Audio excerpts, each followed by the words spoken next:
নমস্কার বন্ধুরা, welcome back my channel Sneha বিশ্বাস দিল্লি। স্নেহা বিশ্বাস দিল্লি চ্যানেল আর একটা নতুন পর্বে আপনাদের সবাইকে স্বাগত জানাই। শুরু করছি আজকের রেসিপি। আজকে আমি খাসির মাংসের এই রেসিপিটি আপনাদের সাথে শেয়ার করব। ভিডিওটি ভালো লাগলে একটা লাইক করে দেবেন। আপনার একটা লাইক আমাকে নেক্সট ভিডিও তৈরি করার জন্য অনেক বেশি মোটিভেট করে। তো চলুন বন্ধুরা, কথা না বাড়িয়ে রেসিপিটি শুরু করা যাক। খাসির মাংসের এই রেসিপি তৈরি করার জন্য সবার প্রথমে আমি এখানে 750 গ্রাম খাসির মাংস নিয়ে নিয়েছি। মাংসটাকে ভালোভাবে ধুয়ে পরিষ্কার করে নিয়েছি। এবার এর ভেতরে দিয়ে দেবো লবণ, আর দিয়ে দিচ্ছি হলুদ, লঙ্কা গুঁড়ো, দিয়ে দেবো একটু গোলমরিচের পাউডার আর সর্ষের তেল, সাথে আদা রসুন বাটাটাও দিয়ে দেবো।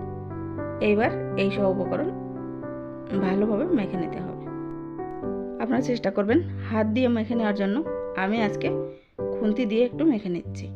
বেশ ভালোভাবে মেখে নেওয়া হয়ে গেলে একটা ঢাকা বন্ধ করে এটাকে মিনিমাম আধা ঘন্টার জন্য সাইড করে নেব। এরপর কড়াইতে দিয়ে দিচ্ছি সর্ষের তেল। তেল গরম হয়ে গেলে এর ভেতরে ফোড়নের জন্য দিয়ে দেবো 1/2 টিস্পুন গোটা জিরে আর তেজপাতা।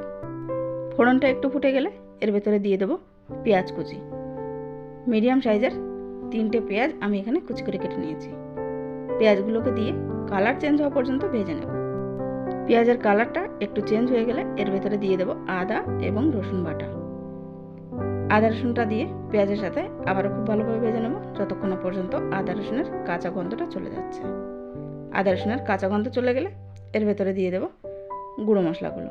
দিয়ে দেবো ধনে গুঁড়ো, জিরে গুঁড়ো আর কাশ্মীরি রেড চিলি পাউডার, সাথে রেগুলার রেড চিলি পাউডারও দিয়ে দিলাম। দিয়ে দেবো স্বাদ মতো লবণ এবং হলুদ। বন্ধুরা, লবণ হলুদ কিন্তু আমরা আগেই মাংসে মেখে রেখেছিলাম, তাই লবণ হলুদটা একটু বুঝে দিতে হবে। সব উপকরণ একটু নাড়াচাড়া করে ভালোভাবে কষিয়ে নেব। তারপর এর ভেতরে দিয়ে দেবো টমেটো পেস্ট। একটা মিডিয়াম সাইজের টমেটো আমি এখানে পেস্ট করে নিয়েছি। টমেটো পেস্টটা দিয়ে সব মশলার সাথে আবারও খুব ভালোভাবে কষে নেব, যতক্ষণ না পর্যন্ত মশলা থেকে ভালোভাবে তেল ছেড়ে দিচ্ছে। বন্ধুরা, মশলা খুব ভালোভাবে কষানো হয়ে গেছে। দেখুন, মশলা থেকে তেলও ছাড়তে শুরু করে দিয়েছে। এবার এর ভেতরে দিয়ে দেবো আগে থেকে ম্যারিনেশন করে রাখা খাসির মাংসটা। খাসির মাংস দিয়ে সব মশলার সাথে খুব ভালোভাবে মিলিয়ে নেব। বন্ধুরা, খাসির মাংস তো আপনারা অনেকভাবেই বানিয়ে খেয়ে থাকেন। একবার এইভাবে বানিয়ে দেখবেন, আশা করি আপনাদের সকলের খুব ভালো লাগবে। মাংসটাও কিন্তু খুব সুন্দরভাবে গলে যায়, কোনো রকম শক্ত ভাব থাকে না। ঢাকা চাপা দিয়ে মাংসটাকে আরও 4 থেকে 5 মিনিট এভাবে রান্না করে নিলাম। এরপর একটু নাড়াচাড়া করে নেব। তারপর আবারও ঢাকা চাপা দিয়ে দেবো আরও 4 থেকে 5 মিনিটের জন্য।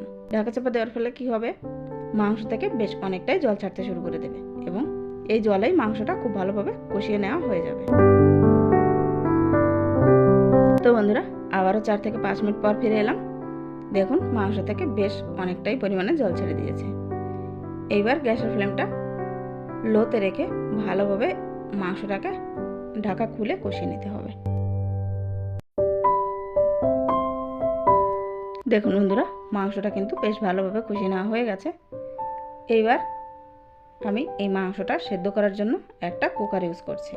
তবে আপনারা যদি চান কড়াইতেই কিন্তু একটু জল বেশি দিয়ে মাংসটাকে কষিয়ে নিতে পারেন। কড়াইতেও করলে এই রান্নাটা ভালোভাবে হয়ে যায়, কিন্তু কড়াইতে একটু বেশি সময় লাগে, তাই আমি প্রেসার কুকার ব্যবহার করছি। কুকারে সম্পূর্ণ মাংসটাকে ঢেলে দেব এবং কড়াইটা ধুয়ে জল কুকারের ভেতরে দিয়ে দেব। জল খুব বেশি দেওয়ার প্রয়োজন নেই, মাংসের বরাবর করে জল দিলেই হবে। কুকারে কিন্তু খুব বেশি জল শুকায় না, তাই জল বেশি দিলে পরে বেশ অনেকটা সময় ধরেই জাল করে নিতে হবে। তো দেখুন, মাংসটা কুকারে দিয়ে দিয়েছি এবং জলও দিয়ে দিয়েছি। এবার জলের সাথে মাংসটাকে ভালোভাবে মিলিয়ে নিলাম। এরপর ঢাকাটা বন্ধ করে 4 থেকে 5টা সিটি আসা পর্যন্ত অপেক্ষা করব।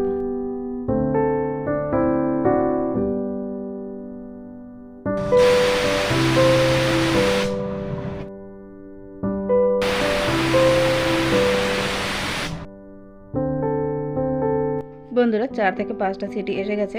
এইবার এই প্রেসারটা রিলিজ হওয়া পর্যন্ত অপেক্ষা করতে হবে। প্রেসারটা রিলিজ হয়ে গেলে কুকারের ঢাকনাটা খুলে নিচ্ছি। তো দেখুন বন্ধুরা, মাংসটা কিন্তু আমাদের হয়ে গেছে। যেহেতু একটু বেশি ঝোলঝোল দেখা যাচ্ছে, তাই আমি গ্যাসের ফ্লেমটা আবারও অন করে দেব। অন করে এর ভিতরে দিয়ে দেব পরিমাণ মতো গরম মশলা পাউডার। তারপর ঝোলটাকে একটু শুকিয়ে গ্যাসের ফ্লেমটা বন্ধ করে দেব। তো বন্ধুরা গরম মশলা পাউডারটাও এখানে দিয়ে দিয়েছি। এবার গ্যাসের ফ্লেমটা অফ করে মাংসটাকে একটা পাত্রে নামিয়ে নিচ্ছি। বন্ধুরা ভিডিওটির এই পর্যন্ত যারা দেখে নিয়েছেন এবং লাইক করতে ভুলে গেছেন তারা প্লিজ একটা লাইক করে দেবেন। রেসিপিটা কেমন হলো একবার অবশ্যই কমেন্টে জানাবেন। আজকের মতো ভিডিওটা আমি এখানেই শেষ করতে চলেছি। আবারও ফিরে আসবো কোনো এক নতুন রেসিপি নিয়ে। ততক্ষণ পর্যন্ত সবাই খুব ভালো থাকবেন, সুস্থ থাকবেন। ভিডিওটি শেষ পর্যন্ত আমার সাথে থাকার জন্য আপনাদের সবাইকে অনেক অনেক ধন্যবাদ। নমস্কার।